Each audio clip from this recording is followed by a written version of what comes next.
നിങ്ങളുടെ കയ്യിലുള്ള ആദ്യത്തെ 15 മിനിറ്റ് നിങ്ങൾക്ക് ക്വസ്റ്റ്യൻ വായിച്ചു നോക്കാനുള്ള സമയമാണ്. നിങ്ങളുടെ കയ്യിലുള്ള കൊട്ടയിൽ എല്ലാവരും ഒന്ന് നോക്കിയേ. എല്ലാവർക്കും ക്വസ്റ്റ്യൻ പേപ്പർ കിട്ടിയിട്ടില്ലേ? ആർക്കെങ്കിലും കിട്ടാത്തുണ്ടോ? ഇല്ലല്ലോ.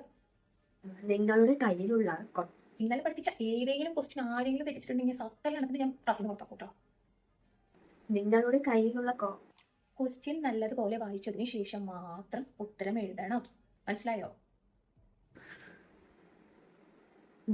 ഞാൻ ഇന്നലെ കൂടെ ക്ലാസ്സിൽ പഠിപ്പിച്ച അതേ ക്വസ്റ്റ്യൻസ് ആണ് വന്നിട്ടുള്ളത്.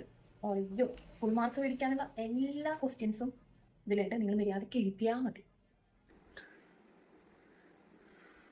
എന്തൊരു എളുപ്പമുള്ള ക്വസ്റ്റ്യൻ പേപ്പറാണ്. ആർക്ക് വേണമെങ്കിലും കണ്ണടച്ച് ക്ലാസ്സിൽ നോക്കൂ, ഇത് എഴുതാൻ പറ്റും. നീ എന്താ എന്നെ നോക്കിക്കൊണ്ടിരിക്കണേ? ക്വസ്റ്റ്യൻ പേപ്പർ ഒന്ന് വായിച്ച് നോക്കി ആൻസർ ചെയ്താനാ? ഉള്ള 15 മിനിറ്റ് കളയാണ്ട് എഴുതാൻ നോക്ക്. വായിച്ചിട്ട് വെറുതെ സമയം കളയാനായിട്ട് വായിച്ച് എഴുതാൻ നോക്കൂ.